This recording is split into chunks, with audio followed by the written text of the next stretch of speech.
Hello, you guys. How are you all? Let's see. I was trying to. Okay, actually, let me change this because this is an old banner. I'm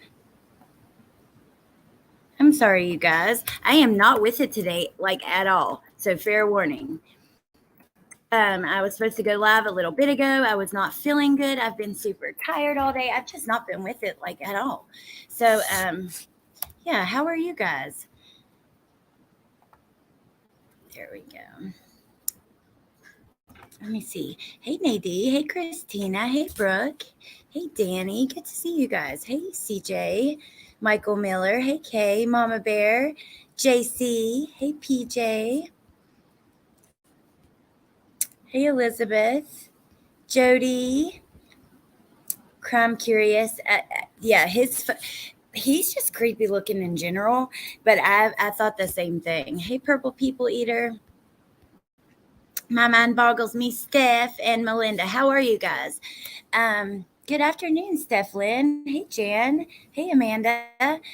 So there were some new documents released. Actually, I think that there's quite a lot. So we have some of them.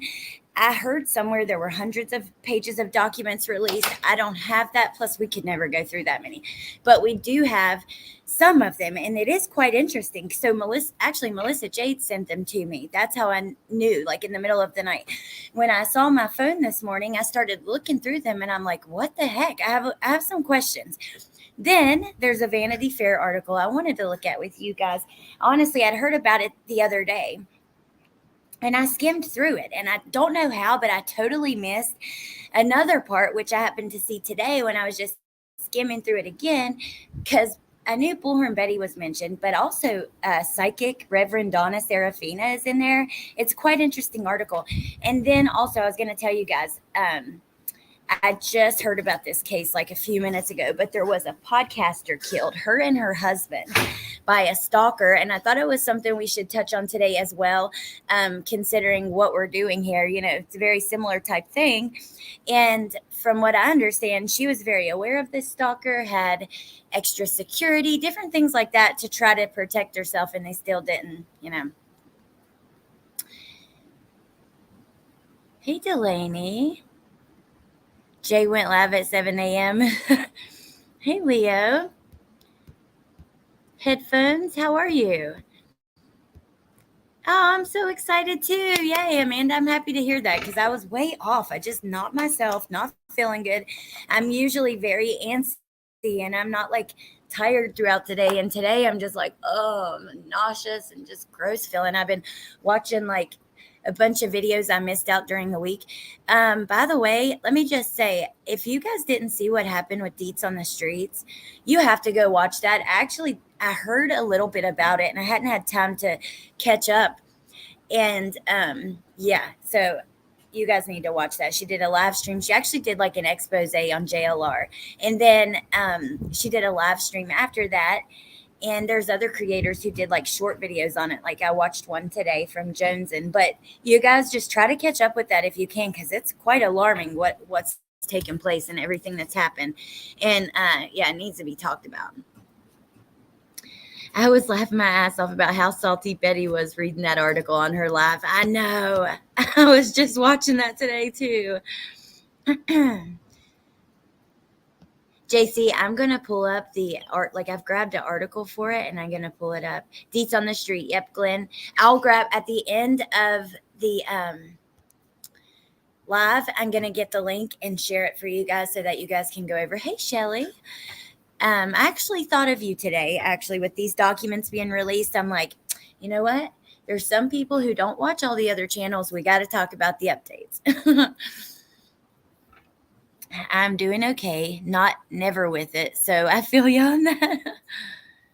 Yes, JC, it was. And you know what? I knew a lot of that stuff about him. If you've never heard, like, I don't even want to get into the things as far as that tragedy up in Connecticut and that kind of stuff. Oh, it's bad. It's really bad. Oh, he was on. So was he on Court TV? I haven't seen it. Should have said Summer's name on. I wish that she would get some more national media attention. Hey, Nanny. Okay, so you're behind on the case. I'm confused, so I don't know. We're going to catch up together. Let's hang out and look at all of this stuff. There's an article about okay, so here's the documents that were released. Here's the Vanity Fair article. Here's an article about the documents that were released. And then this is about the podcaster. Let me see where I'll start.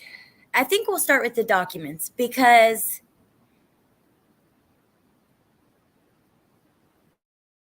there are some interesting things in there. Now,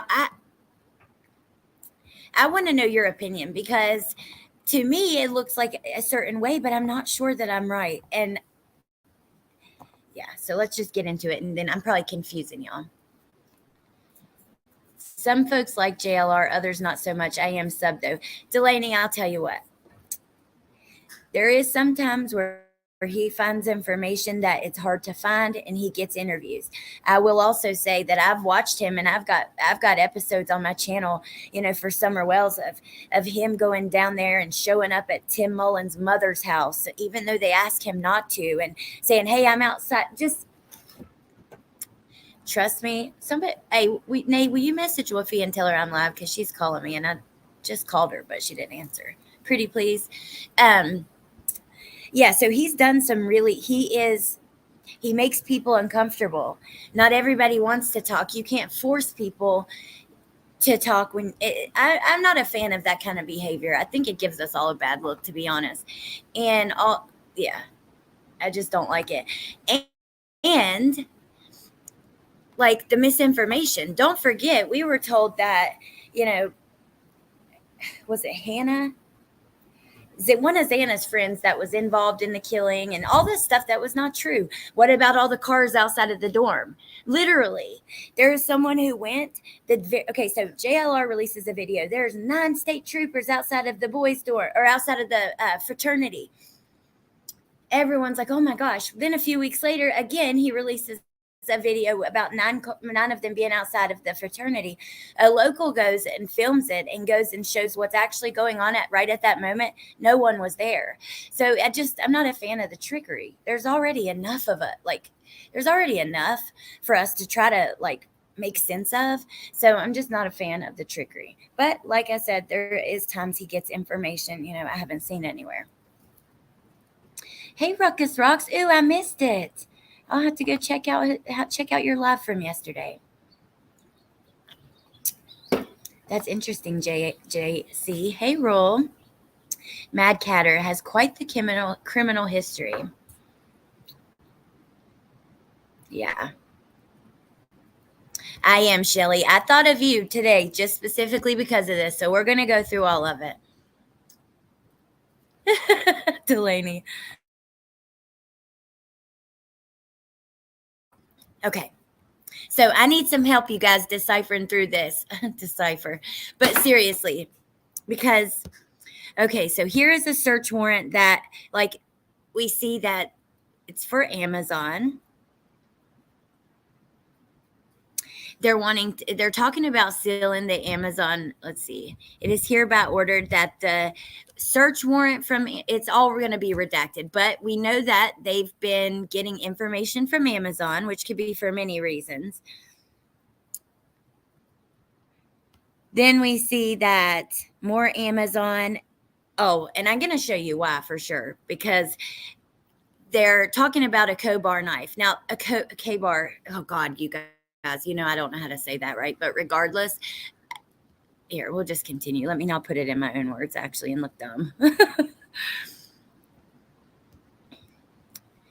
The state of Idaho, by and through Latah County prosecuting attorney, respectfully moves the court pursuant to Idaho Court Administrative Rule 32GI and Idaho Code 74-124 for an order sealing search warrant and related documents, including the affidavit for the search warrant, return of the search warrant, and the inventory of items seized and all that stuff.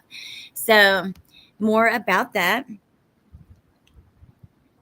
Detective Mowry, the officer whom this warrant was executed, says the inventory contains a true and detailed account of all property taken by me or other officers pursuant to this warrant. This is why I think on that list of things it just said knife. And this is just my assumption, okay? Because I believe they have the knife, and this is why, okay? Look here. The property found and taken and the location within or upon said place or persons are as followed. So this is a search warrant that they sent to Amazon. And it says on the 26th day of November at 3:32 p.m., Detective Lawrence Mowry served the search warrant issued upon the place and person described therein as in directed said search warrant. Interest was obtained by Amazon. The property found and taken and the location within. And the reason I think they have the knife is because they have the serial number. They say description of property, ASIN number. There's the serial number, K-bar, full-size U.S. Marine Corps fighting knife. Then there's another serial number, and then it says K-bar 1217S. Now, that is my assumption. I don't really know. That's just what I make out of this paperwork. I'm curious if you guys feel the same way. Hey, NorCal Jim. Hey, Jen Lou. Good to see you guys. The warrant is casting a wide net, hoping to find evidence. Not that they have it. Unfortunately, we don't know what they found. But Mad Catter, how would they have the serial number if they didn't have the knife?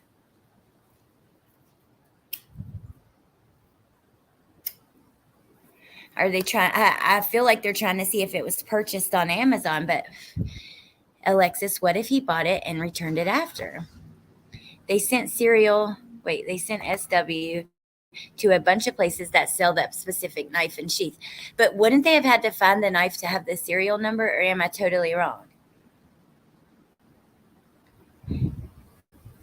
It's very confusing.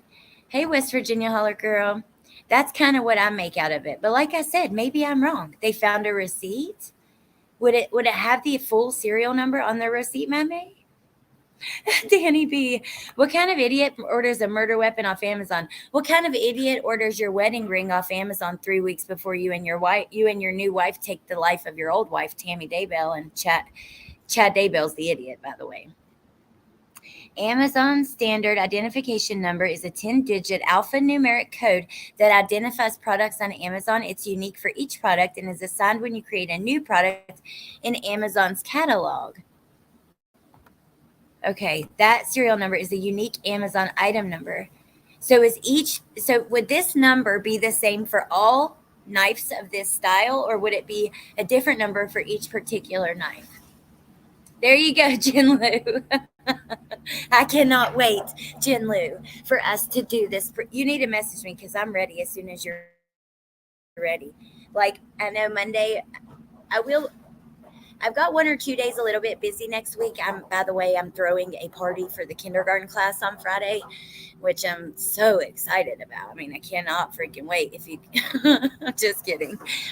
Angie, yeah, we got some things happening with Angie. But I will have, let me know what days you're free because I'm really excited to do it. Nothing. Just this live right here, and then just hanging out, in other people's chats and stuff. But that's it. Amazon number for knife and sheath. But knives aren't tracked in Canada. I'm not sure with the states. All the knives have the same number. Seriously, if they found a receipt for the knife, BK is not even close to being seen as smart as portrayed. Thank you, NorCal Jim. I am so tired of that because none of his actions have proven him to be smart, like, at all. So I can't wait either. I can't wait to see you. Looking forward to it, you guys. Um, okay, let's do it. It'll probably take us, like, I was thinking about that. I was going to talk to you because I thought, like, maybe each time we do it, we can do like one person's testimony. Because, like, Melanie Gibb was on the stand for a couple hours. The police, the first cop, I don't think there was much to it. But, like, once they got into the cops that recovered the bodies, they were pretty long too. The coroner more than likely did process of elimination for law enforcement to narrow down the types of knives used.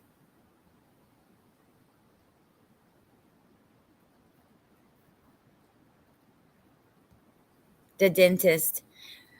Well, not now because he went Friday. Or, yeah, was it Friday? Or was it? He went this week when you were supposed to be here. House, apartment. I know, it's very confusing, Brooke. I don't know. We'll keep going through the, it's just a product code. Okay, so Glenjamin, does that mean that they all have the one code? Woofy would know. Woofy, what do you make of this? They're saying it's not a serial number, it's a product code specifically only for Amazon. So I'm wondering, would the code be the same for all of the knives, or would it be like one number off so you could tell them apart? You know what I mean? I don't know. Does it specifically say that they have serial number, or do they have the item number? The serial number would be the individual life itself. The item number would be on all of those. Well, it says ASIN number. Amazon serial identification number or something like that. Yes. Oh, she bangs Gibbs. Yes, that's a perfect one to start with. All right, Jen, I'm down. I'm excited. Hey, Mystic. I do think that I know that Decipher has a live scheduled at like a certain time. I don't know, sometime, but that's the only one I saw that would be like, you usually go at like 8. I don't know. Let me know what time you're going to go. I think he wanted to get caught. Ain't no infamy if nobody knows what you did. That's true. That is so true. One number for that particular model, not for individual product. Thank you, NorCal Jim. To rip off one of my favorite people, I'm just a dumb hick with the computer. I say that all the time. That's funny. Hey, Margot, I am feeling a little bit better. I'm just a hillbilly mom from West Virginia that, I don't know. Hey, Eddie. Okay. Where the heck is our thing? Like, I can see we're still sharing the screen, but I can't find it. There we go. Leather sheath, U.S. Marine Corps logo. Well, remember, when we saw what they recovered from his family's home, the very first item was a knife. It was the only knife on the list. There were 3 knives. The first one did not say what kind of knife it was. It just said knife. The other Smith & Wesson knife, and then we have that cutlery knife or whatever.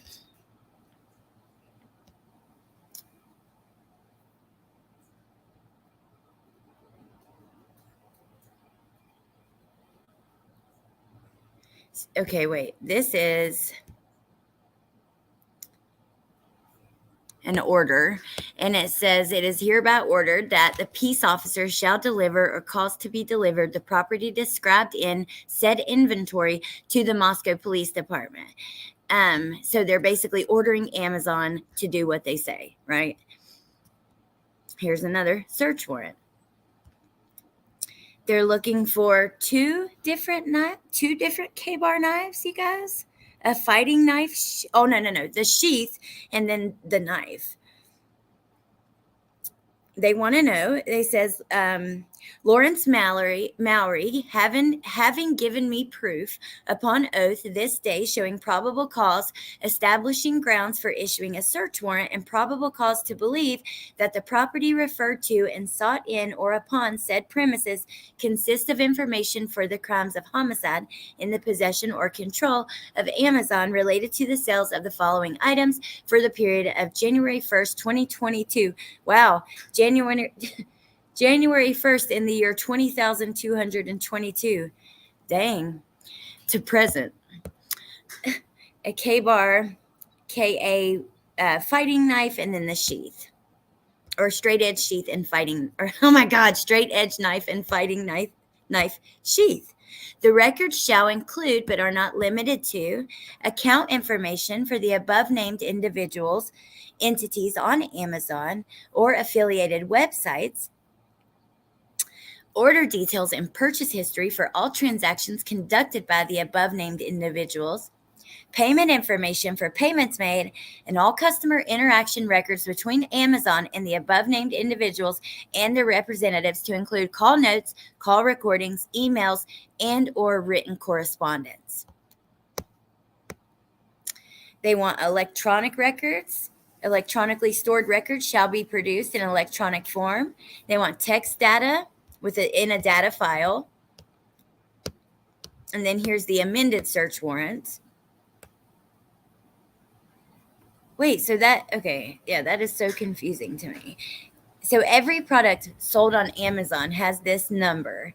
And okay, that makes sense though, and there's not different numbers for each individual knives, like the same way there's serial numbers on a gun.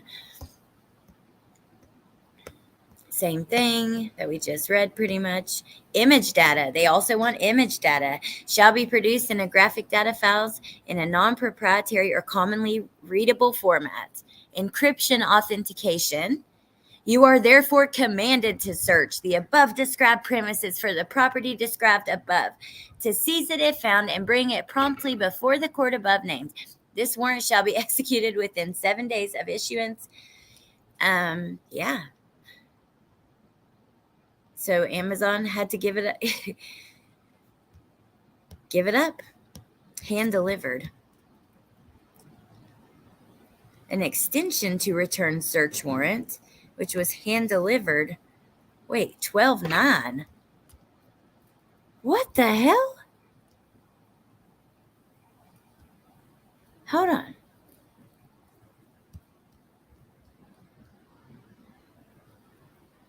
"26th of November. You guys, this is actually kind of crazy. Let me see exactly what it says up here at the top. Okay, so this is not tying Bryan to the case. They were asking Amazon if they had sold any of these, if they had sold this particular knife before they even knew it was Bryan. This is back from November. November 26th, I think it said. They were, that's good though. I'm glad to hear that. We know they were going into storefronts and stuff like that in person, and they were also looking online. I think that's good. Let me see when they first tied Bryan to it. Or if his name is even in here. Disclose the identity of confidential source.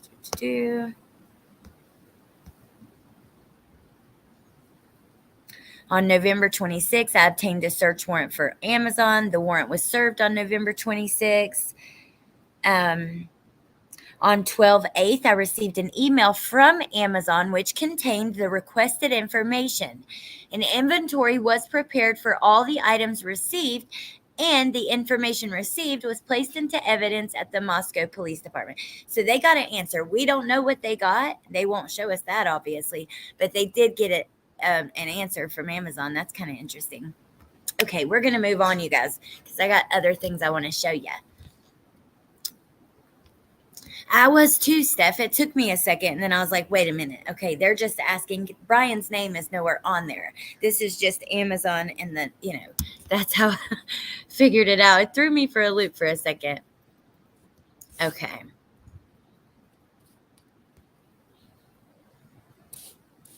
Right, not a confirmation that they have it. You're right, Michael. They're looking for this knife, and they were looking for it before they even tied Bryan to it. They've been on it since 20,222.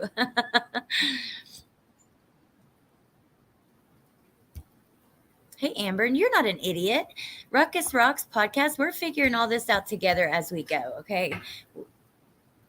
You're definitely not an idiot. Idiots aren't sitting around trying to figure out stuff like this. Okay? Let me see now. Now, let me pull up this article that is about the documents released and stuff.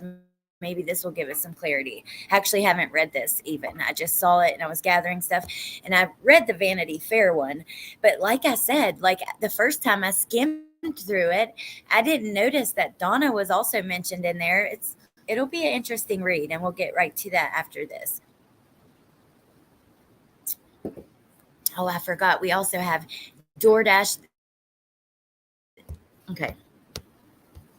About 60 major companies, banks, and law enforcement facilities were served with warrants in Idaho's quadruple murder case, but the contents remain under lock and key.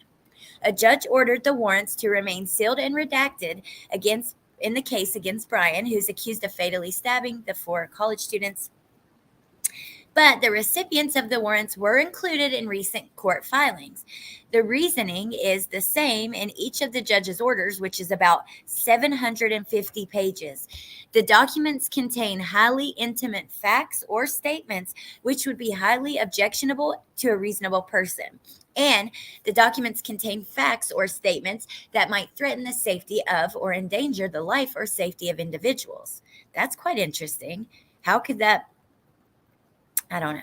Given the high-profile nature of the case and intense scrutiny across the country, there have been concerns that releasing details would poison a potential jury pool.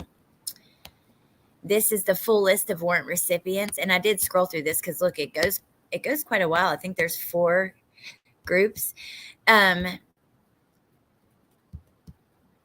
We have Amazon, American Express, Apple, AT&T, Bank of America, Banner Bank, Block Inc., Blue Ridge Knives in Marion, Virginia, Charter Communications, Coeur d'Alene Police Department Forensic Lab, Discover Banks.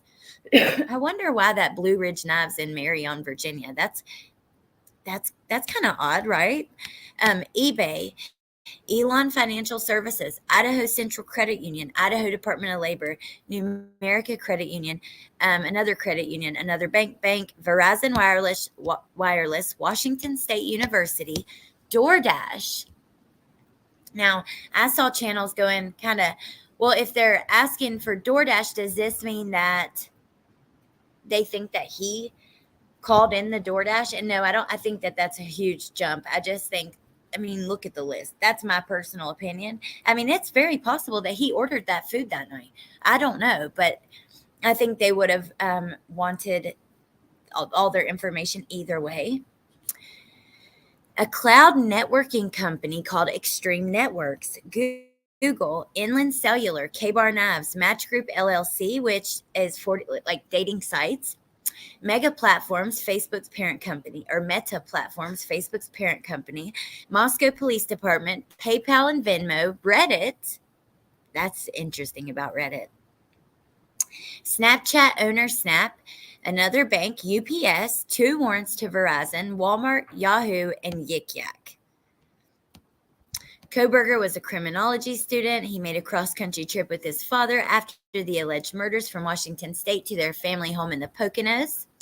The Pennsylvania search warrants, which were recently unsealed, revealed police seized several pairs of shoes, but none appear to match the van-style footprint left in blood in the victim's home. Close-up feet of Bryan Christopher. Oh my gosh. Okay, thanks for that. I think I could have went my whole life without that.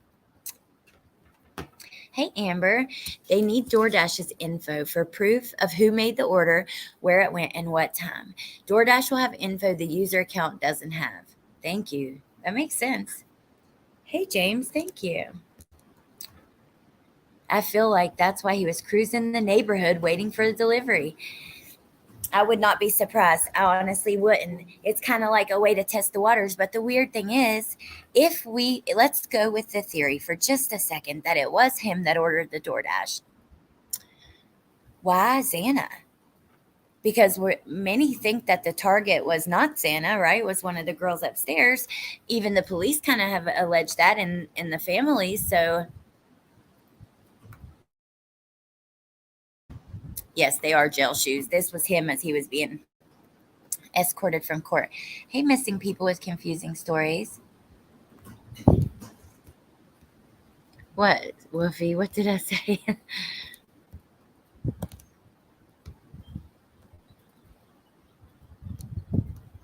Okay. Crime Curious, I cannot wait for you to be going in person to this court date. I'm really excited, but I'm gonna have to get you to show me how to do the WebEx, like, because I've done it a long time ago. Whenever, like, sometimes you'll get it, like, it'll just be the link will be easy to find, but I don't know where to find it. And we know he's back in court in June. So I'm just going to go ahead and pull up our next article, which is also about this, but it's also about the media, the psychics, the YouTubers, the case, everything. Vanity Fair, yeah, they went off. And you know what?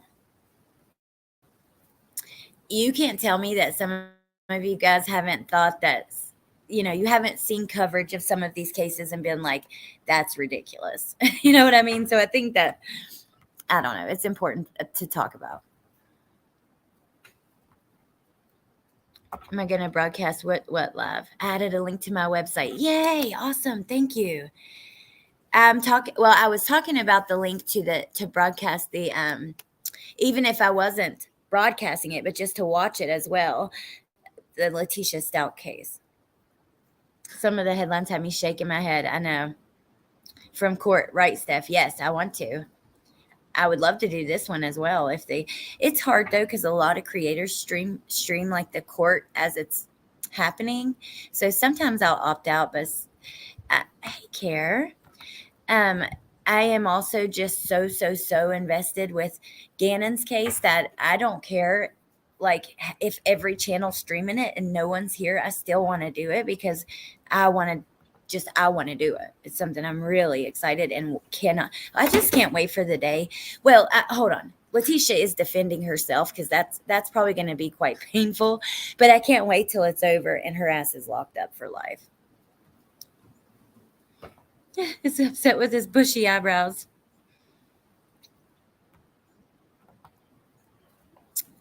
I thought they were trying to track for 2 different knives and have nothing but a K-bar sheath. Yay, Ruckus Rocks. I cannot wait. This is off topic, but so scary.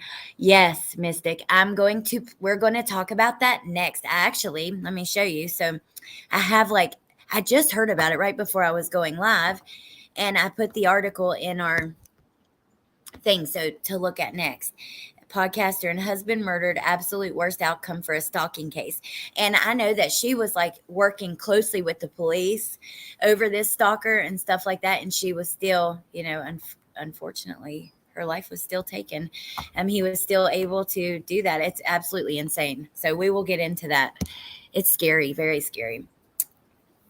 Idaho murders as a small town grapples with sinister rumors. Media's true crime obsession grows. Now, let me ask you guys, because I know many of you live in a small town or you have before.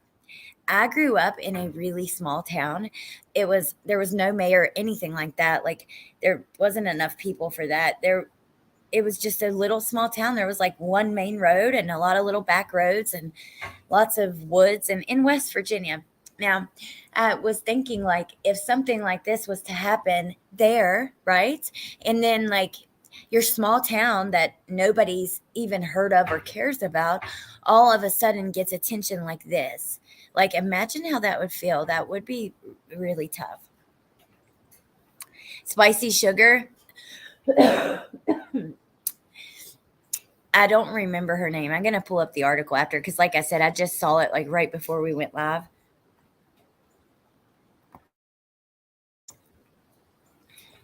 Whatever happened to the case where an LSU? Sean Breezy, I'm still following that. I don't think there's been any major updates. I think one of the boys, though, was arrested on another charge, another sex charge.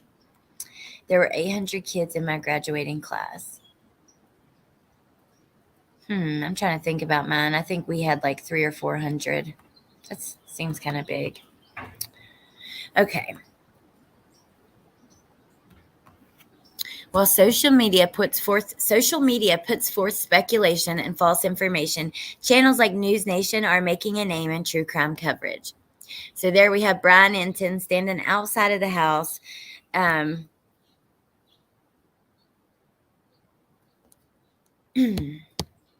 Corner Club and old freaking Bryan. Corner Club owner Mark Trivelpiece was starting to hate reporters. As a rule, he condemns violence. Anyone who throws punches in the Corner Club gets booted. But 3 weeks into the media storm surrounding the murders of 4 college kids in his town, Trivelpiece was beginning to think that people don't get punched in the face enough.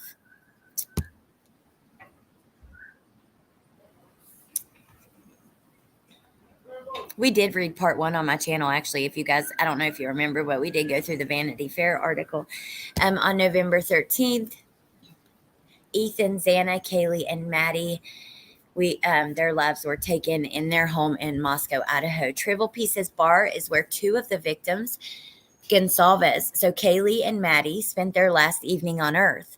When the murders made news, the media swarmed, and Trivelpiece's business in particular came under siege. I want the Corner Club to be famous, he said, but not for this. When reporters barged in talking about the murders in such a casual way, Trivelpiece was like, whatever you guys want to talk about at home is fine, but their friends are sitting right there, so let's not do this. He turned down location fees from NBC, ignored calls from TMZ, banished journalists from as far away as the London Telegraph, but they kept coming. Someone claiming to be from Fox News had recently followed a Corner Club employee's roommate to work. Like, are you serious? And I'm sorry, people do take it too far, and I'm glad they wrote this article. Hey, Tiffany, good to see you, Ethel. Said he found a connection between Maddie, Bryan, Kaylee on Tinder on page 168. That's the only first connection. The document is over 700. I don't know. I'll be interested to see how that turns out because I don't believe him. I don't know. I don't watch that channel. I don't know him, but I did see some misinformation that was put out from them already with this case. Maybe I'm wrong, though. You guys tell me if I'm wrong, but that's kind of, oh my God, I'm not even sharing the damn screen. What is happening here?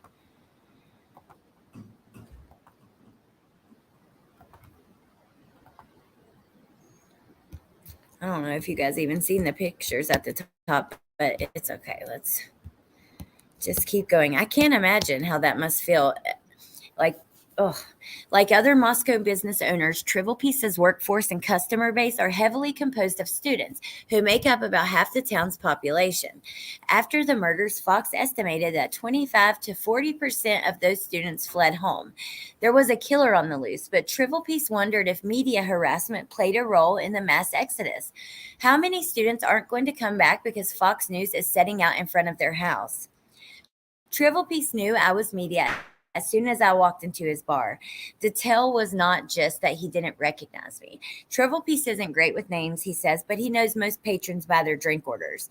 But more so that newcomers usually take a moment to admire the impressive collection of sports memorabilia, whereas my eyes went straight to the security cameras.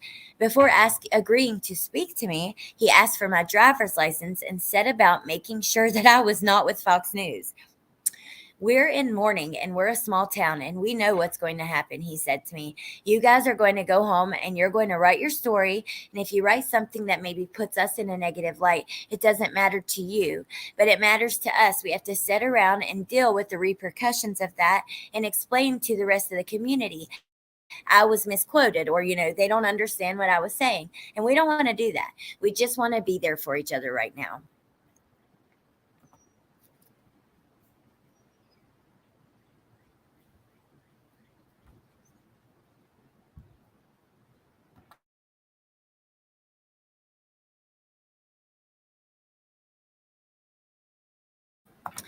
Shelly says, even News Nation I've got upset about with Ashley Banfield because she has these sources that seem to be just regular people and they're not vetted. Shelly, she literally, I covered a case and didn't get a ton of attention. I don't even think it's hit 1,000 views, to be honest. But it's about this man who he's a father, okay? And he went missing. You hear no talk of drugs at all while he's missing, which most times if you have an addict who's missing, you're going to say, hey, they could be overdosed somewhere, check the dope houses, that kind of thing. I'm not seeing any evidence of that. But he's found and he is rolled up in carpet and plastic, and his credit card has been taken and used, his debit card rather. And the police call it an overdose and no foul play. And they say, of course, we know someone put him there, but that's as far as this goes. We're not sure who, but we're trying to find out. Ashley Banfield last night said he was wrapped up like a fucking taco. Shame on her. I'm done with her ass after that. That is disgusting. She said before they wrapped him up like a taco. Are you kidding me, Ashley? Do you know he has babies? I'm sorry, Wolfie. I know you love her, but on this one, we got to agree to disagree because that went all through me. I was pissed. I want some cheese fries. Nate, thanks for reminding me. Yeah, wrapped up like a taco. That absolutely just went all through me. She didn't say fucking nay. No, that, excuse me, and I better watch my mouth, but I'm sorry for that. But no, she didn't say that. I'm more mad at Cray, Kendrick Johnson. I covered that case like right when I started. I actually talk to his mom sometimes. We're friends on TikTok. She agreed to come on my channel, but I just haven't asked her again. Like, first she agreed. I didn't hear from her for a while. Then I talked to her recently and she agreed again, but we just haven't planned it. But I agree. That one really makes me mad too. And it needs to be talked about. Oh, Wolfie. I tried to click on yours, but it skipped. She said, what? Oh, yeah, Tiff. She said that. Mm-hmm. Yeah, it's a burrito anyways. You're right, Cray. It's just gross. I'm sorry, but that's absolutely gross. He has babies. He has a wife. He's a person. I didn't like that.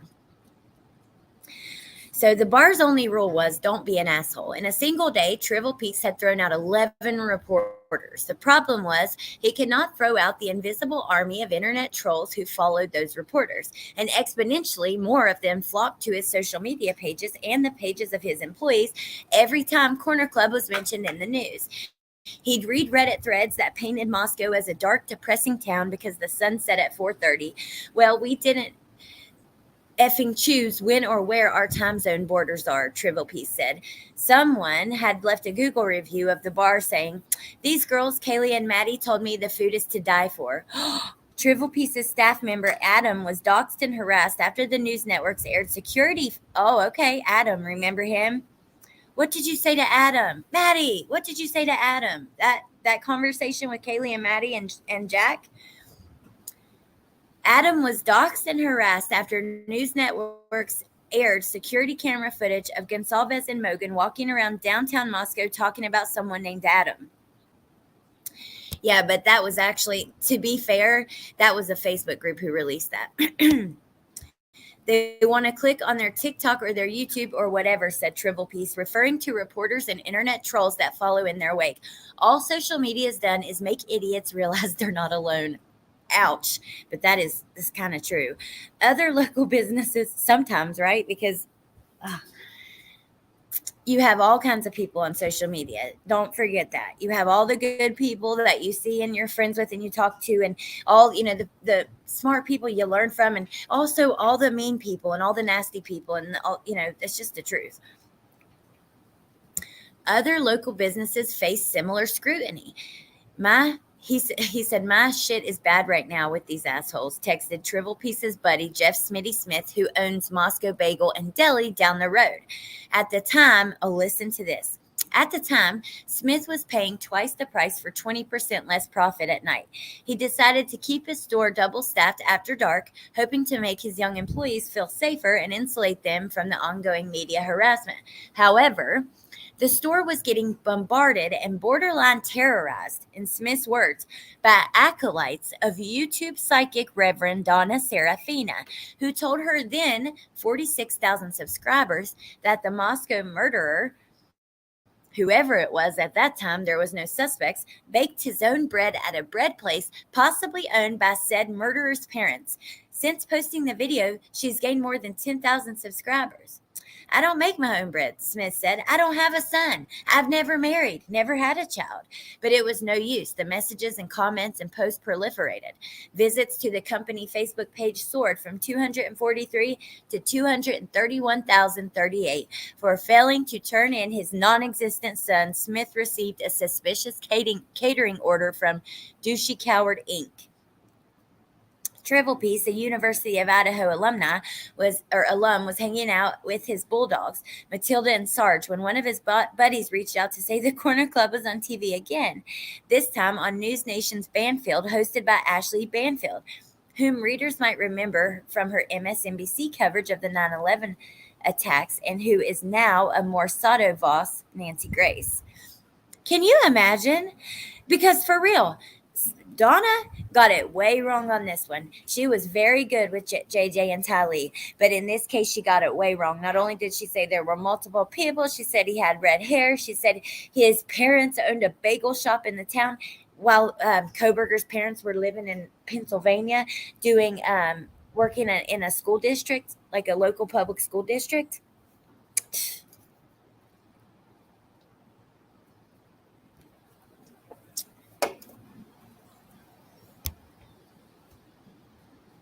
Absolutely, Amanda. So true. I'm trying to be nicer to Steph. I'm trying to be nicer to celebrities on gossip pages, but it's a good vice for frustration. So disappointed in Ashley Banfield. She's supposed to set a professional example, and that was so out of line. I agree. It really, really, really upsets me. Makes me hope she's wrong on her summer reading then. Me too, Amber. It makes me wonder, like, how was she so accurate on that one? I don't know. Amanda. Okay, let me see what's next. Says December 12th, a news banner read, Day 29, killer is still on the loose. Banfield's somber face was left in a triptych of live shots opposite a slideshow of the Corner Club. Stage center, 37-year-old reporter Bryan Enton, a tan, attractive man with thick gray hair. The Corner Club, Banfield intoned. That's where Kaylee and Maddie were. Yeah, Enton looked somber. I've been there. There are a lot of cameras there. There were cameras on the outside and cameras on the inside, and as far as I can tell, I went inside. The bartender wouldn't talk, but I saw the cameras with my own eyes. Idiot, Triple Piece thought. Oh my God. When Enton descends on a town, he brings with him more than 444,000 Twitter followers, nearly 8 times the size of Donna Serafina's fan base. Many of them started following Bryan Enton over the course of his 2021 reporting on Gabby Petito. Prior to that, he had about 20,000 followers. Wow. His reporting on Petito also earned him the nickname News Daddy.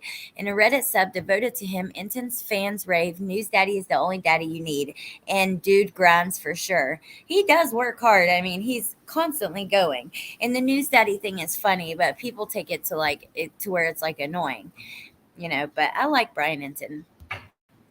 It says 15 days after the murders, Enton arrived in Moscow and drove straight to the crime scene in a huge black rented SUV he called the Big Premium Daddy. Huh? And weeks prior, he'd been chasing candidates and stuff like Herschel Walker and Raphael Warnock. Enton didn't mind covering politics, but acknowledged that they were not my passion. Part of what he likes about the crime stuff, he told me, is that it tends to be apolitical, especially when the crime is unsolved. This, he said, referencing to the murders, is a little bit of a break from that. At 12:24 a.m., Enton opened Twitter Live. Multicolored hearts exploded from the lower right corner of the screen. Comments unfurled. Hi, from Maryland. You are the best reporter ever. Australia. Hey everybody, Enton said. He kept his iPhone camera angled at the crime scene. Police line do not cross tape wrapped around the property. Draped across stones and poles and trees and garbage cans over fuse boxes and door jams. I just wanted to get on here real quick just to let you guys know we made it to Moscow. This is the house where the murder happened. Look, someone commented, please find out where Jack S. lives and give it a visit. You guys, I have a huge problem with it, how everything happened with Jack S. I mean, even myself, I feel so bad because I truly believe that he was involved. This young man had nothing to do with this. And I don't know. It's really sad. I think we all got to check ourselves sometimes, you know. Enton's followers met Jack Showalter, a University of Idaho student who walked the girls home from the corner club. Now, web sleuths were convinced that he was the killer. Police had not dignified the conspiracy by naming Showalter, referencing him on the update page as the male in the grub truck. In the grub truck video. At this time in the investigation, detectives do not believe the following are involved in this crime. In just a few days, News Nation would send a producer to Showalter's house, where a neighbor allegedly intercepted that producer and sent him away. So extreme was the harassment, both on and offline, that the whole neighborhood seemed to be rallying around the family. Before signing off, Enton reminded his followers there's a murder on the loose. Oh my God, you guys, that's just so sad, right? Like, oh my God, this poor kid. You remember the things being said? Looking at his mom's Facebook and his hunting photos, and he went to his parents' cabin. He's in Africa. He's been kicked out of a fraternity for treating girls bad. He was kicked out of the corner club. Like, all of it lies. All of it lies. Over the next 2 weeks, and what made it worse was Kaylee's dad repeated that lie. He didn't know. He's like, I don't know. There's rumors he's in Africa. But then that just, it caught on even more. Over the next 2 weeks, Enton maintained a solemn tone, staring at the camera while snow accumulated on his shoulders, and forced himself to look comfortable, even though, just like during his hurricane and tropical storm coverage, he'd reported on Ian, Sally, Michael, Irma, Matthew, Hermine, Dorian, Ida, Laura, Ida, Erica. He almost felt like he was going to die. Half of it is just like stamina. It's not about being smart. Despite his long johns, which Enton was still getting used to, he was freezing. So was his cameraman. Their producer, Lawrence, sucked on a fireball to stay warm. Between segments on Banfield, they retreated for warmth to the Daddy Wagon, where they listened to their team anthem, Kiss from a Rose. The SUV was a tangle of paper towels, hand warmers, liquid Robitussin, and oh gross, and bags of hard candy. Enton referred her offer of a lollipop, remembering the time he'd reported live outside Mar-a-Lago with a green tongue. Okay. On December 4th, I flew to Moscow to watch Enton's first ever special. I'm going to be much better to talk to after today, he promised me. I'm kind of crazy right now. Like, I'm nervous. When I asked if he usually feels nervous before live shows, he shook his head. Normally, I do feel normal. In his hotel room, he prepared for the special while Fox News played on TV. He always kept something on, toggling between stations to make sure everybody else was getting the scoop. For now, Enton was safe. The Fox pundits were shouting about how reparations for slavery are racist. This is when I'm about to start getting crazy. So don't judge me for like the next 4 hours, he reminded me.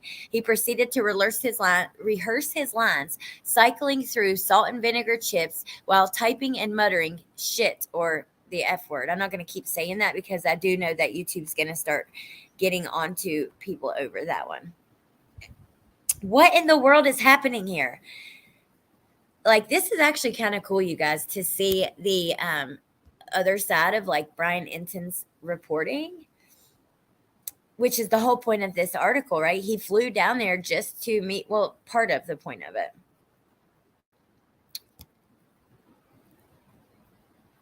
Hey, Alibi. What is this that's being read? It's okay. You don't have to say sorry.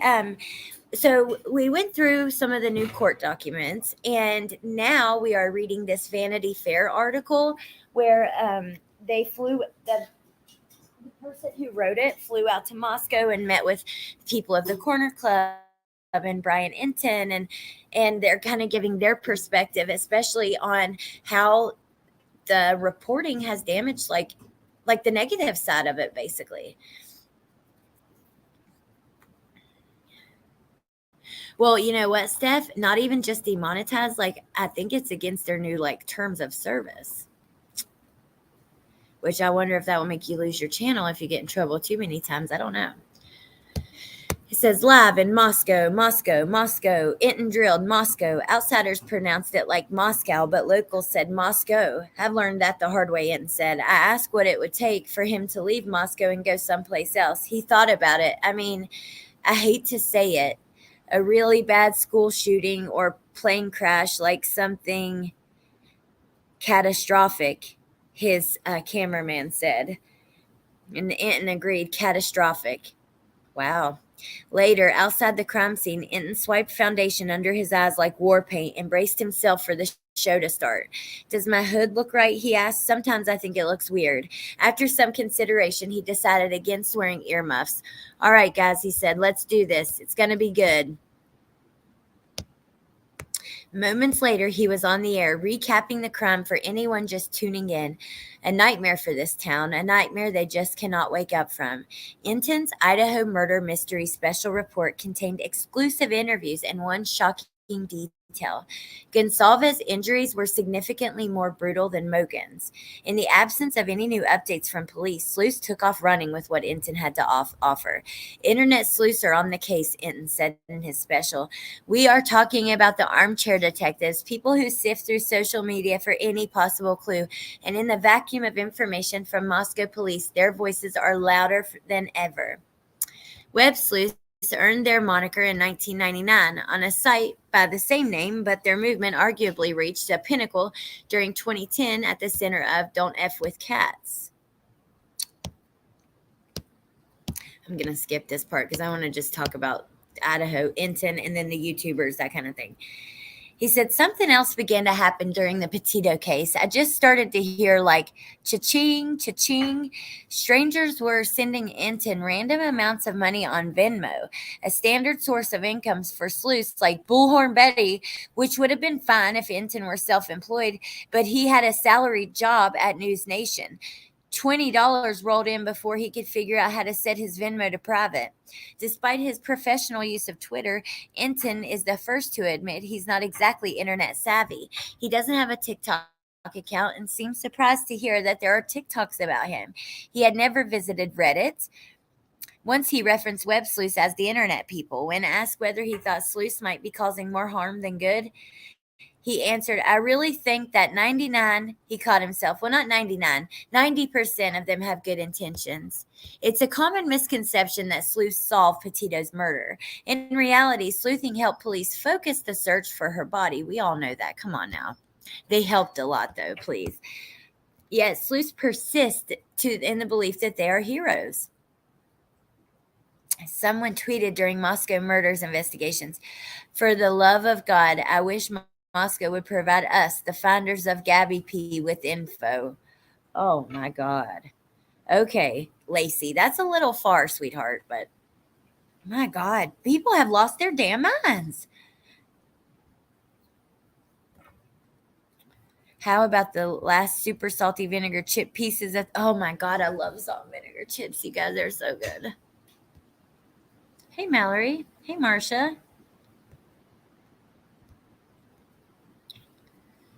I'm actually surprised that Ashley Banfield started reporting on info from sources close to the case. I think that was reckless and very poor journalism. I don't like it either. Hey, Jordan.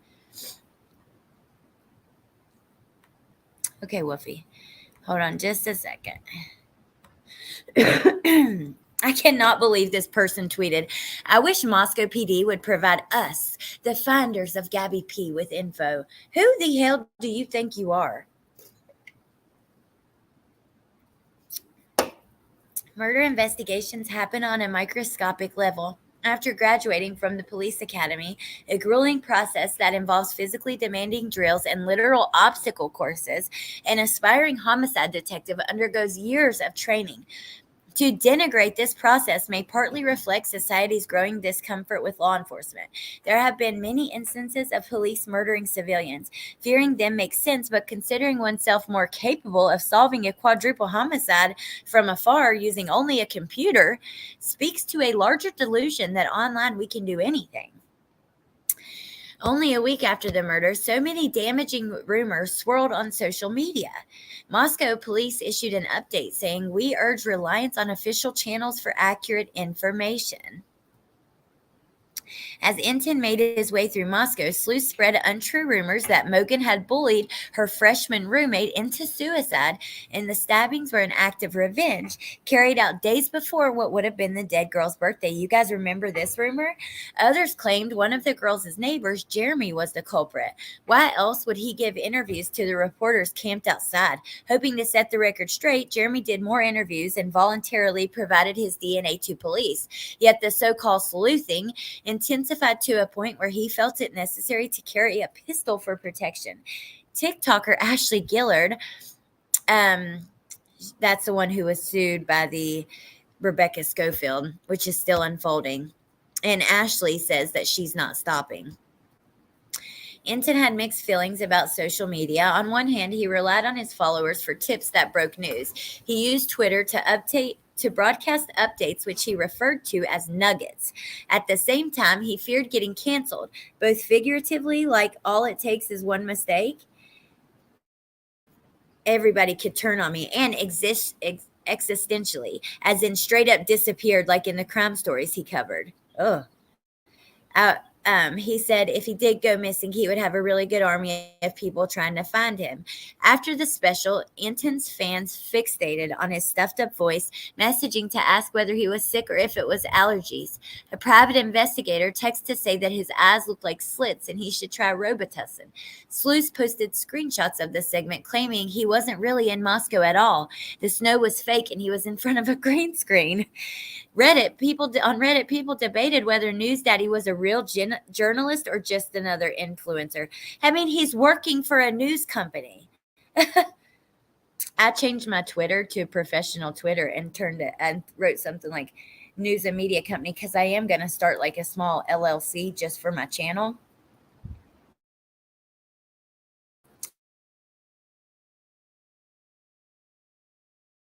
But he's like that's annoying. Bye, headphones. Have a great day. Responded to the message, Allie. That's what I said.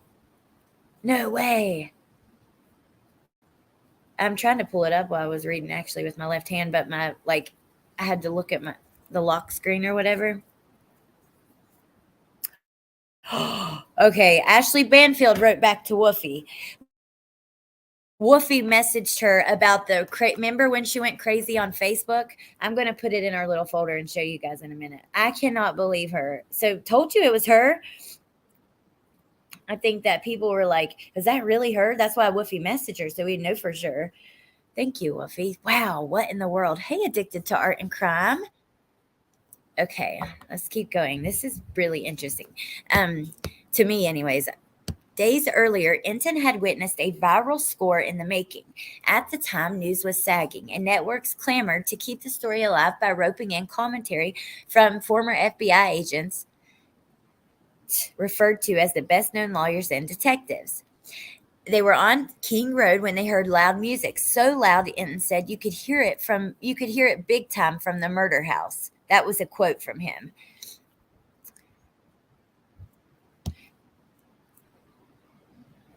He said they're kind of partying. That could be something that could get a lot of attention. It was an understatement. Rumors, which would later turn out to be false, were emerging that some of Chapin's fraternity brothers had committed the murders. Enton thought back to his own college years. I'm not going to really go too far into that.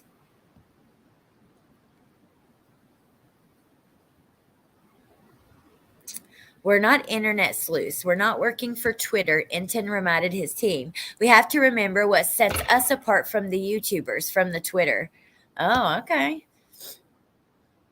Growing up in Fort Lauderdale, Bryan Enton loved America's Most Wanted, a show that invited viewers to call a tip line and participate in the crime-solving process.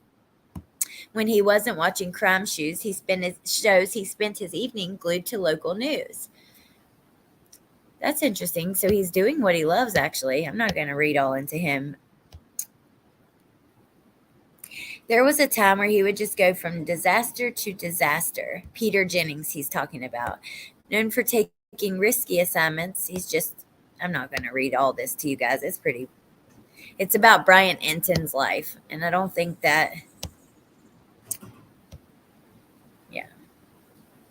In 2020, Enton, who is Miami-based, went national, joining familiar news network names like Chris Cuomo, Dan Abrams, and Banfield at News Nation, a startup channel. Like Enton and his hero, Cafaro, the network has a flair for the dramatic. It started as an entertainment station, playing reruns of Blue Bloods and In the Heat of the Night. Its parent company, Nexstar, owns 75% of the CW. In the fall of 2021, News Nation launched a morning show, followed 6 months later by a primetime block. The goal is a 24-hour network like CNN or Fox News, for those who can no longer stand Fox News or CNN. That's pretty crazy, because think about how big News Nation has become that fast. From the fall of 2021, they just had a morning show. So a year and a half ago. The gambit seems to be working. A representative from News Nation says they'll achieve the round-the-clock goal by late spring or early summer. News Nation's ratings averaged 113,000 total viewers. For one of his first News Nation stories, he covered a major cyber attack on a local school district. Since then, he's covered a range of grisly stories: missing children, murdered children, national disasters. Bryan Enton went to where Summer Wells went missing as well. He spoke to the Wells family and stuff. For 4 days, Enton and I ate together, stood in the cold together, and sat squished together in the daddy wagon. And for that entire time, he remained genuinely upbeat and shockingly low maintenance, finding joy in simple pleasures like eating a ball of mystery mush that might have been mashed potatoes or something else. He never complained, not even when a waiter served him a salad topped with walnuts, to which he is allergic. When he saw the dark hallways and bumpy rock walls in my hotel, which reminded me of a medieval torture movie, he pointed out the bright side. It looked tornado-proof. Only one thing seemed to make him nervous: me. On our first day together, he was worried that I might be doing like a bad article. He met my gaze, wanting to make sure I can trust you, right? In Moscow, Enton shared turf with journalists from all over the world and took it in stride when bigger outfits bossed him around. He rolled with it when a photographer from Fox kept calling News Nation's crew the B team, telling them where to park and where not to set up their stuff. In lieu of an apology, the photographer would later confess that he was struggling to pass a kidney stone.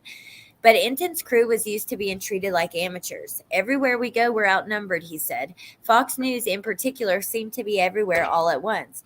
It was almost like they were in the trees. They're dropping out of planes. They were getting interviews nobody else could, exclusive with Moscow Police Department for what seemed to me like political reasons. At one point, Fox News digital reporter crept up on Enton saying, "I keep having to write up your stuff. I'm always aggregating it, which seems inappropriate because I'm at Fox. We're doing a little bit too many stories, I think." On December 7th, he went live to discuss the police department's announcement that they were searching for a white Hyundai. Enton thought the Elantra update constituted a perfect task for hungry sleuths, an opportunity to really help. Now that the car's been identified, it's almost like they've got their mission, and here they go. But Enton hoped they'd take off running and find the car. Instead, they remained fixated on his sniffly nose. Sorry, Enton said. He wasn't wearing mittens, and the cold was unbearable. When I asked how he'd shoot it, he clarified, "If there wasn't a murder, you mean?" Okay, let's see. On December 29th, a source alerted Enton that Moscow PD would be holding an important press conference the next day. He felt like something big was about to erupt. The next morning at 8:02, he received a Twitter DM from someone in Pennsylvania law enforcement saying that Bryan Kohberger was in custody in connection with the case. After some back and forth, he was able to confirm it. So Pennsylvania law enforcement Twitter DM'd him this? Are you serious? At 8:26, he tweeted, "An arrest has been made in Moscow." 16 minutes later, arrest happened early this morning in Pennsylvania. Later stationed outside of Kohberger's gated community, Enton received another Twitter message from a woman claiming to be one of their neighbors. She offered to drive him through the gates. They met at a gas station where Enton tucked aside his fear of being kidnapped because she seemed like a nice lady. He got in the car. She dropped him off outside of Kohberger's house, which had been raided less than 24 hours before. Enton went live on Twitter. He knocked on the door. Its pane busted out by police in the raid. Behind it came a muffled voice demanding to know who he was. He introduced himself as a journalist. The voice told him to go away, and he did. Wow. Is that not insane? Like,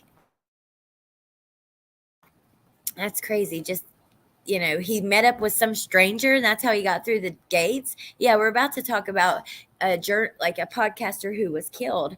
It can be dangerous. Over the next few days, he barely slept. Fueled by an adrenaline rush, he chased down more rumors. He later received a text from Kayla Gonsalves' family thanking him for his news coverage.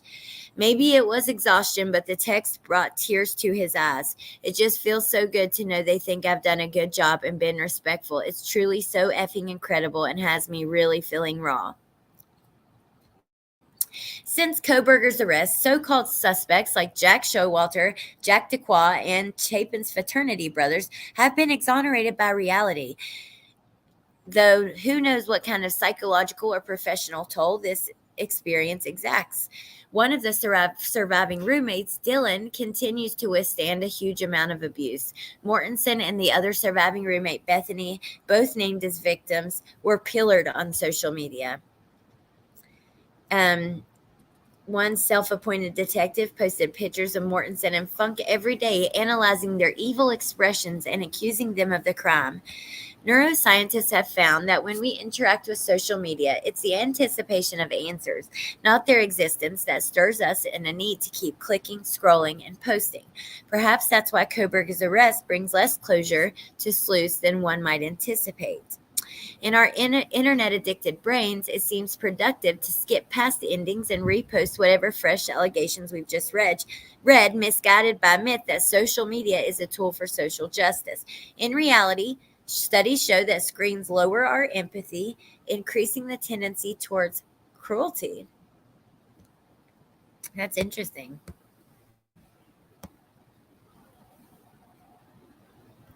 Says, but whatever we might learn at Bryan Kohberger's trial, there can never be a tolerable explanation for what happened to Maddie Mogen, Kaylee, Xana, and Ethan.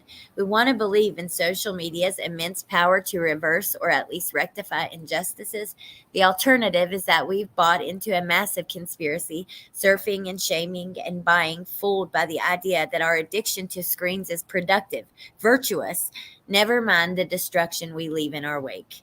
Ouch, man. I feel personally attacked at this point. I'm so glad that's over. That was the longest article. Hey, Maurice. No, Jules, I haven't. Wow, what is that?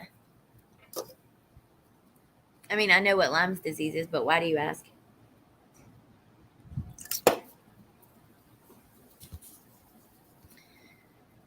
Enjoyed Bryan Enton's story about investigating a suspect crash and was on the side of the road at 3 a.m. when he had a light bulb moment and called his FBI friend. He's definitely dedicated. Yeah, I agree. I think that he seems genuine. There is a lot of harm done though, right?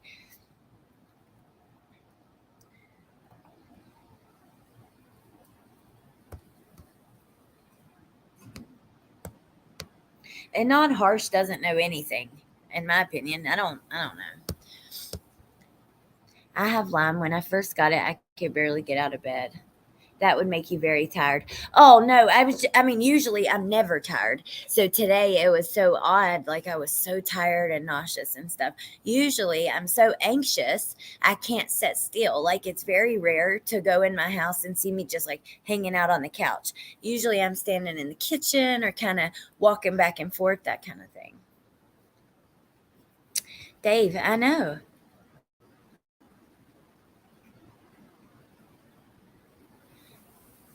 No, I'm not constantly exhausted. No, no, no, no, no. No, no, no. Just today. I'm so late. That's okay, Maurice. I know the notifications. I knew that was going to happen because they only give out a couple a day. And where I canceled my live last minute, I knew they weren't going to go out again. Inan is a nothing burger, and he would be a witness for trial. Yeah, yeah, completely agree. Lyme disease will wreck certain people. And I'm so sorry to hear that, by the way, Jules. And I know someone else who has Lyme. And yeah, it definitely has been very hard on her. That's how I am. I can't sit still. Yeah, me too.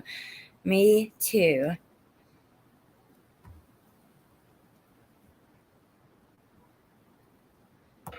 Okay. I needed just a little breather. Oh, thank you, Shelly. I appreciate that so much. That's really sweet. It's okay. Unfortunately, get used to it. Um, oh, I'm sorry, but I know that a lot of us struggle like that, and you don't even know. You would never know, and it's sad. I've been like super mentally exhausted lately, though. I will be honest with you about that. Like, oh my God. I have mentally just been, it's been a really tough, like, it's actually been a really tough few months, and it's really hard to navigate, like, um even with YouTube and stuff, right? Because the weird thing is it is my like job. I earn money doing it, but it's also my hobby, and my friends are here. And so it's like a really it's strange. It can be tough. Yeah, stress for sure. Here's what Ashley Banfield said. Remember all of her crazy Facebook posts when she was replying to everybody in the Facebook groups? Woofy wrote her and said, "Hey, Ashley, I'm a mod for a couple of true crime channels on YouTube, and there's a lot of talk about you being in Facebook group, responding to people and arguing over stuff with the Idaho 4 case. I thought I would just ask you straight up and maybe help dispel some of the rumors, unless that was you, but I wasn't sure and didn't want your name smeared on YouTube." And she said, "Yeah, people can be so sure of themselves while being so wrong. It can be maddening." So basically, no, no, no, that was me. Don't worry, that was me.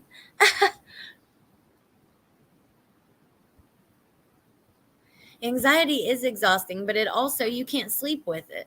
It's like, ugh. Oh, I definitely will. Ruckus Rocks. Actually, will somebody share Ruckus Rocks channel, pretty, please? Um, that was Debbie Collier, right? Am I correct about that? Your most important job is mother, and I tip my hat to all good parents. Yeah, you're right. Just like yesterday, I had to go to that party with Bentley. My kids, like, yeah, they keep me going for sure. I was at the party yesterday morning, and then last night at 10 p.m., I was back at the school getting Trenton from his trip. You slept till 2 p.m. today. Oh my goodness, Jules. Well, good. I'm glad you got some sleep, though. Electronics. Really, Dave? Oh, you had that as well, Elizabeth. Hey, Squids. Good to see you. I've been trying to drink a lot more water. I take a lot of vitamins. I need to start exercising. I'm trying to get healthy. What my anxiety is mainly based on me worrying about like not being around for my kids and things like that, like those kind of things. Hey, Anne. Hey, Anne. Good to see you. Yeah, that Anon Harsh and Michael, I'm just not never mind. I was gonna say something, but I'll just I'm probably better off just keeping my mouth shut. All right, now let's look at this. And there's probably many other articles. I think there's actually some live coverage happening right now about this. But this is about the podcaster. Oh, the advertisement.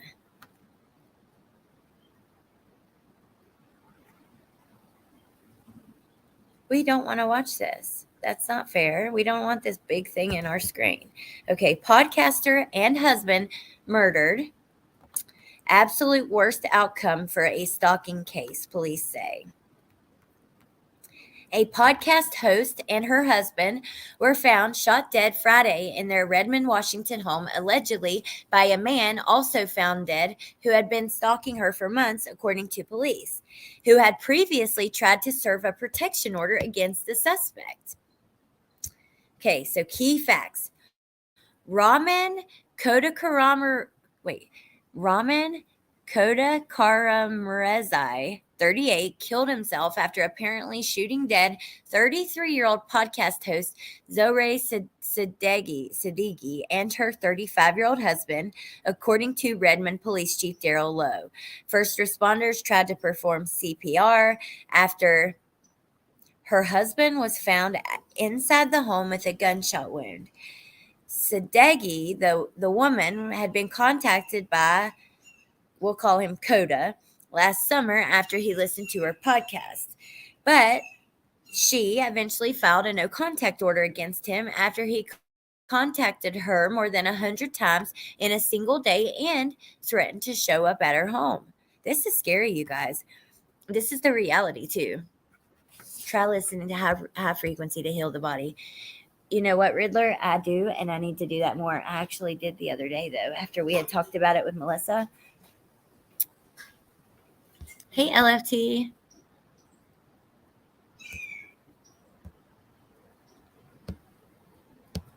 It's so scary. It is. Let's see. Siddiqui first contacted police in December before she unsuccessfully tried to cut off contact with Coda and later called again in January after his actions intensified. Police said they tried to serve the protective order on him before the incident, though they had difficulties locating him. Hold on a second.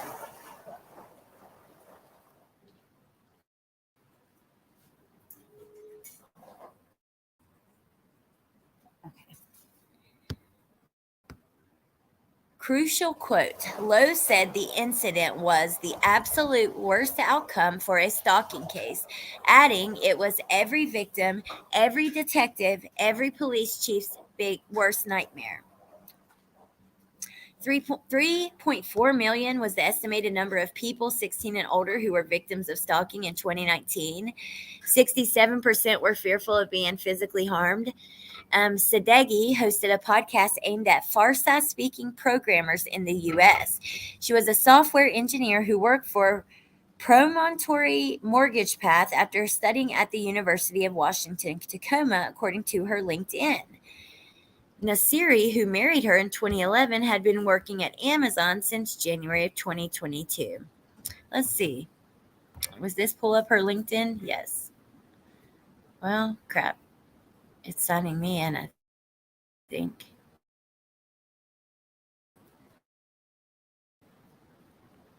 Yes.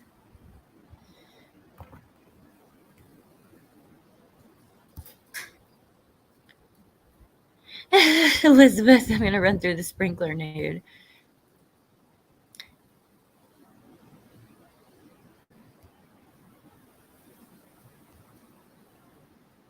Every podcaster and YouTuber's worst nightmare. It absolutely is, especially because you don't know if you might like make somebody mad or, and they might be unstable, and you could totally not mean to. I don't know. It is very scary.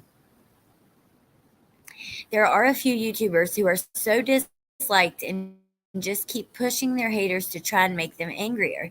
They're crazy as heck because crap like this can happen. Absolutely.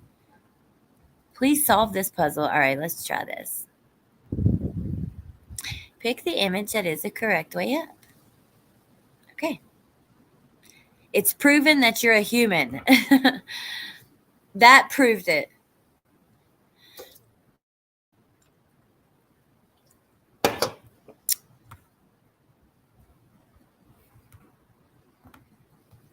I wanted to see her LinkedIn. I thought that's what it was taking us to.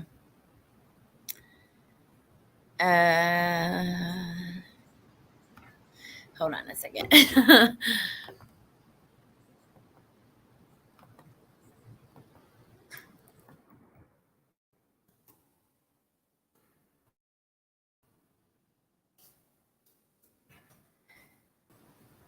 Here we go. We got a few pictures here.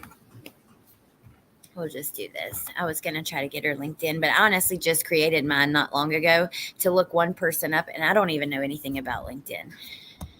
So, podcaster and husband shot in Washington home. So, there he is. This undated photo released by the Redmond Police Department shows the stalking suspect, Texas trucker Raman Kodakaram, whatever the hell. A podcaster and her husband were found shot to death in their suburban Seattle home. My God. He broke into their home, per the Associated Press.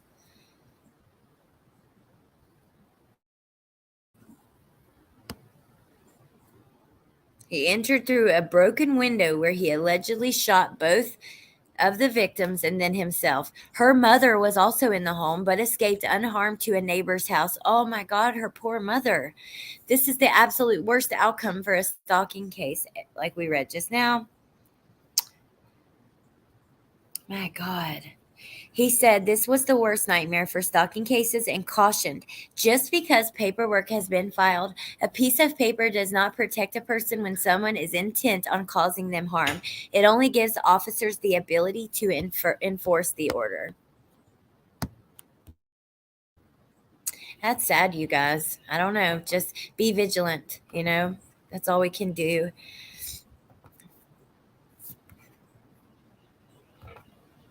So what are you guys doing tonight? I have to see what Jen Lou's thinking.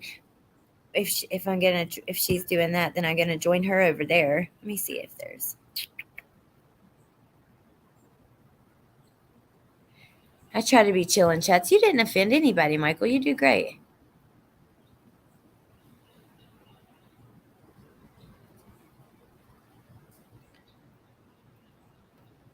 Wait, who's this guy? Angie, this is the man who killed the podcaster. I cannot say his name, but it's yeah. Editing photos for a client tonight. Nothing too crazy. I hear ya. You're wizarding. I'm drunk as a skunk, but enjoying your life. Awesome. Well, I guess, yeah, I'm going to take it pretty easy. We'll be going live at some time soon with Jen Lou about Mrs. Melanie Gibb. And other than that, yeah, I'll probably see you guys tomorrow. Glad I don't have social media besides this. Not that anyone would stalk me, but still. Well, this is still social media though, so be careful too on YouTube.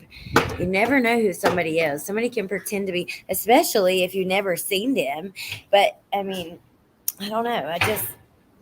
Look, I get both sides of it. I get wanting to have an account that's like anonymous or you have anonymity. That's protecting yourself. That's smart and there's nothing wrong with it.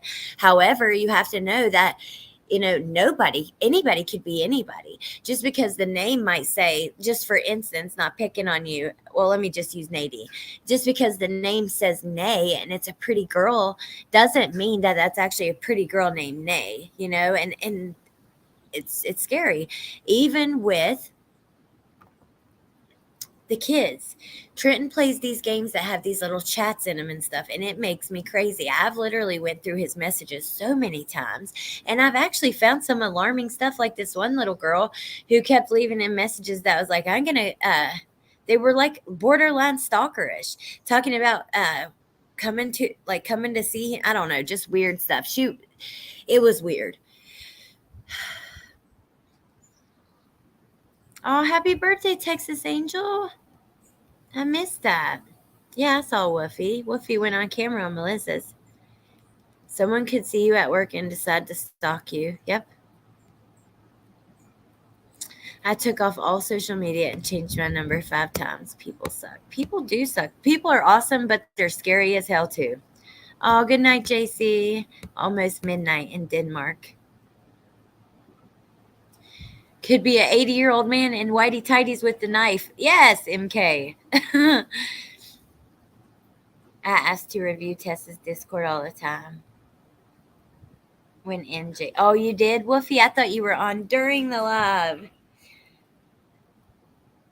I just seen the screenshot you sent, so I just assumed.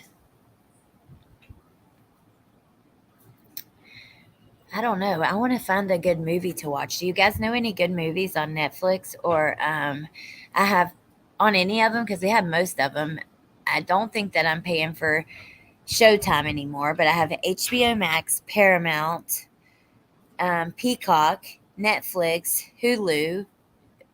Use Woofy lets me use her Disney. So, what genre do you like? I like scary movies, and well, it depends. Like I like some funny stuff too, but I really like scary ones. Sling Blade. Oh, I love that movie. What's it? Oh, where he says, "I like your mouth." Oh, what does he say? Oh my god, I can't even. I love that movie. It's been a long time. As above, so below. Ooh, I've never heard of that. Oh, Michael, thank you.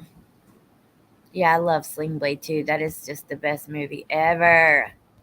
It's an old one, but it is a good one. I let mods and people playing see. Oh. One time I went to the beach alone to get away and tan. When I went back to my car, there was a note on it that had my name and just wanted to say hi. What? Oh, hell no. Hell no. To the no, no, no. Hell to the no. I like the way you talk. Mm-hmm. Yes. You sure have a pretty mouth. Mm-hmm.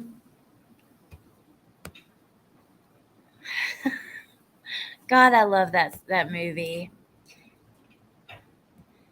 Yeah, HBO, Showtime, Hulu, Voodoo, Netflix. Oh, thank you, Wolfie. So as above, so below. Here, Brooke, I'll put it on the banner because I have a email, and I'm actually going to be over in my emails after this live because I got to get back to West Virginia Holler Girl, and I have other emails that I saw. I looked right before my live.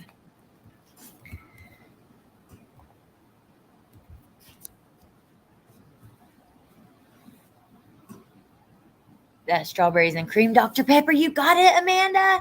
Yay. That's exciting. All right, you guys. Well, I guess I'll see you later.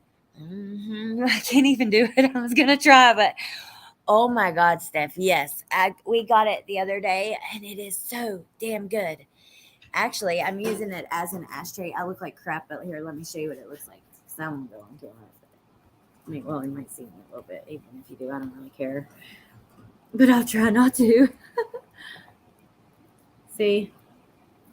Can you see it? Strawberries and cream. Oh my gosh, it is so good. It actually really is really good. And I'm not usually a fan of like stuff like that. Usually it's like you're ruining something that I don't know.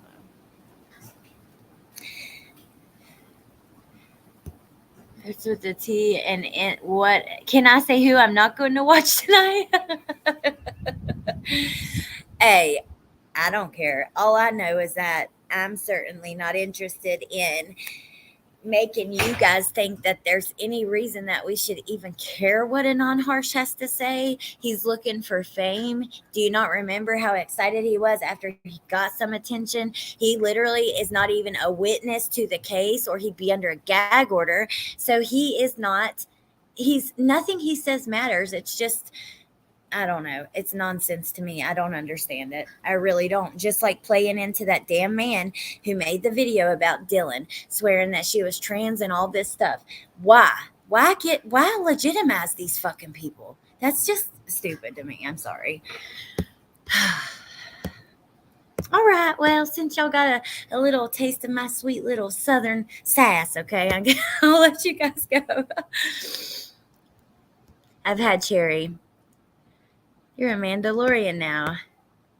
If you haven't watched Hereditary and want the crap scared out of you, do it. Oh, no, I do want the crap scared out of me. Hold up. I got to write this down because I got Hereditary, as above, so below.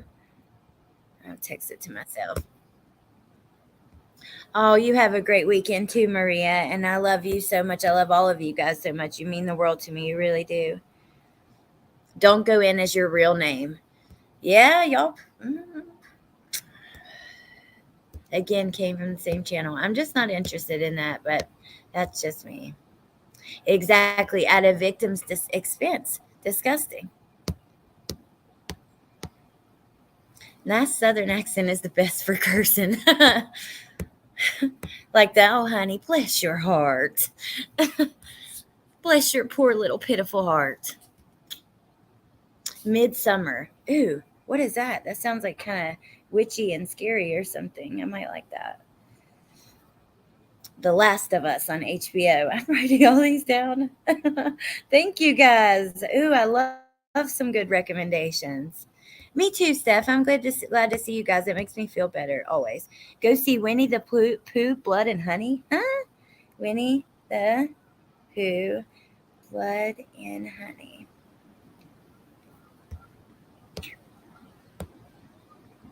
I don't know. I just think, my thought on some of that stuff is you guys really, really, no matter who you're watching, on juggling or what, no matter who you're watching, you need to know who they are and a little bit about them, right? Because especially, look, if you're watching a YouTube video about how to put on eyeliner, do you need to know about this person and their intentions and stuff? No. But if you're watching a YouTube video about 4 murdered kids and the case around it, and something where there are so many people that are heartbroken, devastated, lives ruined, things change forever. It is very serious. And I think, you're looking for factual information. You should definitely know who you're watching, know their history, know their behavior, know how they treat other creators, know how they've treated subscribers, know how you just need to know for your own safety and protection. I'm just telling you guys, you never know if you're watching a creator who's really not a nice person and you become friends with them and you give them your personal information and all that, and then later on they go out and blast you and post pictures of your kids and secrets you told them about your family and play recorded like phone calls or show your messages or things like that. You guys, I'm telling you, just know, please just trust me and take my advice. You look into me too. I'm not outside of this. You know what I mean? So anyone and everyone, it is so true. Ooh, my dad would love that too, Jen. Thank you. He's always looking for new ones of that. Jen, what have you just here? Message me actually, and we'll decide what you want to do. I've heard a lot about that, Eras.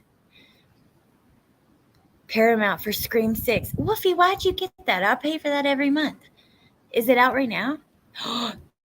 My kid, Trenton does not watch scary movies. He's scared of even The Walking Dead, but for some reason he likes the Scream movies. So I might could get them to do it. Jen, I was telling them, I don't know what you've decided to do, but yeah, just message me and then we'll plan it. Also, I decided, you guys, okay, so Truth Teller is going to actually help me some with this, and we're going to do some on her channel too. But you guys, there's been a few channels that had talked about Sarah Boone. I saw Melissa, Brittany, the Glairer, one other one. So I was starting to see it and I hadn't heard of the case, but I wasn't actually interested in it until yesterday when I heard like a very quick synopsis of what happened. And there was a little video of So it was a boyfriend and girlfriend, and she claims they were playing hide and seek and he got stuck in the suitcase. Well, she's been charged with second-degree murder because the police found a videotape of her laughing while he's screaming and begging to be let out. And it says that he screamed like that until he took his last breath, basically. And she claims that she went and fell asleep. I haven't got to this part yet, but Melissa told me that she like kicked him down the stairs and like did some crazy stuff in the suitcase. You covered it, Jen? Okay, that's what it was. Wait, you roasted her, didn't you? Or something like that?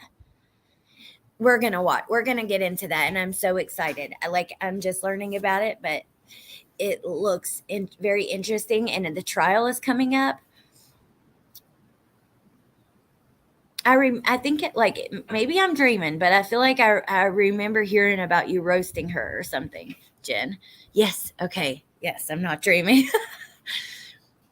We should have a movie night live. That would be so fun. But I don't know. We'd have to figure out how to do it because YouTube would probably like boot us if we did it here, but could do it somewhere else. Oh, awesome, Jen.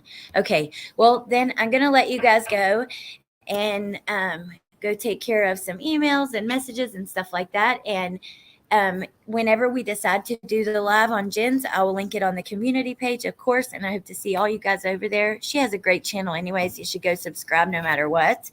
She's absolutely brilliant, very smart, nice way of looking at things, and just funny. Overall great. So I love you guys and I appreciate you. I talked about the case while I made fun of her. Thank you for being here. And Rebecca, you can do that, but don't be afraid because of haters. Don't ever let that stop you, ever, ever. Hey, Crime on a Dime. It's a cute name. All right, you guys, I hope you have a good night. Oh, cool, Crazy Mama. And I'll see you tomorrow or later or sometime. Okay, bye.